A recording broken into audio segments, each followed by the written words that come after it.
ہر چیز شرعی نقطۂ نظر سے ہم دیکھتے ہیں تو اس میں کوئی ٹکر نہیں ہے۔ دیکھو سائنس نے یہ بتا دیا آج سے پہلے سورج گرہن کب ہوا تھا، آج کے 100 سال بعد کب ہوگا، کتنے گھنٹوں کا ہوگا،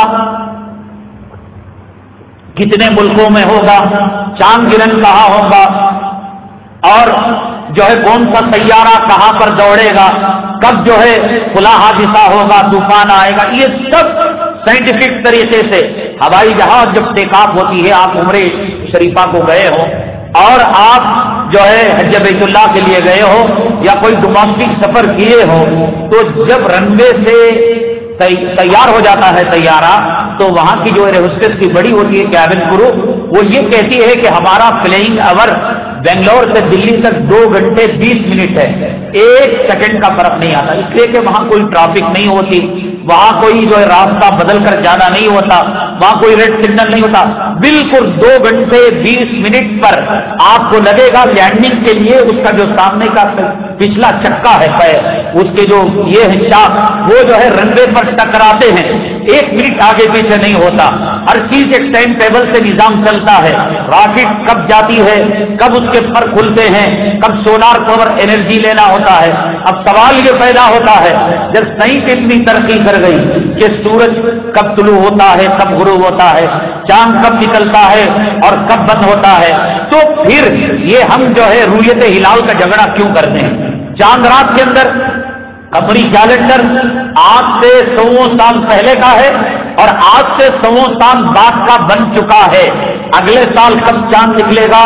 اگلے سال رمضان کا عید کا چاند کب دکھے گا، یہ پکا ہے، لیکن اس کے باوجود مسلمان کیوں اس سائنس کو نہیں مانتا، اس کیلنڈر کو نہیں مانتا؟ وجہ اس کی یہ ہے چاند کے وجود پر، چاند کے رہنے پر ہمارے رمضان اور ہمارے روزے عید کا مدار نہیں ہے، بلکہ حدیث پاک کے اندر جو الفاظ بیان کیے گئے، صوموا لرؤیتہ وافطروا لرؤیتہ، چاند کو دیکھ کر روزہ شروع کرو،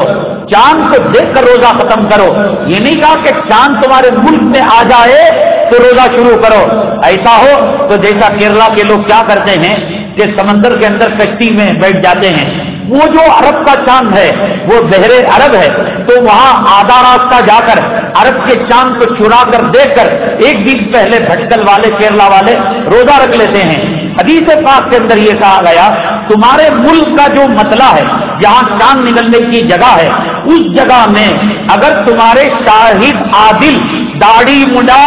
اگر چاند دیکھے اس کی خبر کا اعتبار نہیں، جورو کا غلام اگر چاند دیکھے اس کا اعتبار نہیں، دنیا کا پجاری کتا چاند دیکھے، سیاسی کتا چاند دیکھے، شاہد عدل کہ جس کی عدالت، جس کی سکھا اور جس کے تقوی طہارت پر اعتبار ہو، ایسے 2 گواہ ہو تو ان کی بات مانی جائے گی۔ تو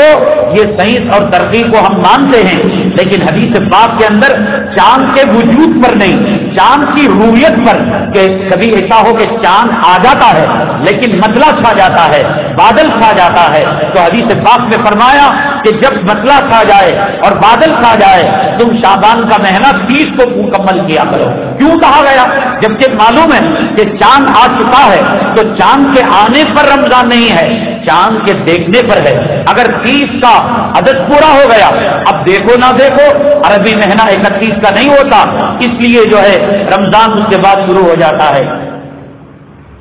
تو بہرحال کوئی اگر یہ پوچھے آپ لوگ ہماری کیلنڈر کو کیوں نہیں مانتے، سائنس کو کیوں نہیں مانتے؟ مانتے ہیں، لیکن ایمان رسول اللہ صلی اللہ علیہ وسلم کی روایتوں پر ہے، ہم یقین آقا کی بات پر کرتے ہیں۔ آپ نے فرمایا صوموا لرؤیتہ وافطروا لرؤیتہ۔ بہت سارے لوگ مالی اعتبار سے بڑے پریشان ہوتے ہیں، کماتے ہیں، بیوی کماتی ہے، بچے کماتے ہیں، کرائے آتے ہیں، لیکن یہ ہے کہ سراغ بہت زیادہ ہوتے ہیں۔ علماء کرام نے جو چاند رات ہے، مثلا یہ کہ سمجھے کہ آج جمعہ ہے، آج جمعہ کو چاند نظر آ گیا، مغرب کے بعد اعلان کر دیا گیا کہ صاحب رمضان المبارک کا چاند نظر آ گیا، مغرب کے بعد عشاء سے پہلے آپ کو 21 مرتبہ 21 ٹائم سورہ قدر انا انزلناہ فی لیلۃ القدر جو پڑھے گا، علماء نے لکھا ہے اللہ تعالیٰ دولت اس کو ایسے دے گا. آپ نے دیکھا کہیں گھومنے گئے ہو، پانی جب اوپر سے نیچے آتا ہے دوڑ کر آتا ہے اور کوئی درمیان میں جائے اس کو لاش بنا دیتا ہے، تو اپنے آنے میں وہ کوئی رکاوٹ محسوس نہیں کرتا. اوپر سے پانی آبشار میں نیچے آنے کے لیے جیسے بےتاب ہوتا ہے. چاند رات میں جب چاند دکھنے کا اعلان ہو جائے، وہ کوئی بھی دن ہو، وہ مغرب کے بعد ہی اعلان ہوگا، عصر سے پہلے تو اعلان نہیں ہو سکتا. مغرب کے بعد اعلان ہو جائے 29 میں اور 30 میں اعلان کی ضرورت نہیں. مغرب کی نماز کے بعد مسجد کے اندر بیٹھے بیٹھے آپ نے 21 مرتبہ سورہ قدر پڑھی. علماء نے بتایا دولت ایسے ہمارے پاس کھینچ کر آئے گی جیسے اونچائی سے پانی نیچائی کی طرف جاتا ہے. تو اس لیے میرے بھائی آپ جو اس کو کریں، لیکن ایک بات یاد رکھیں،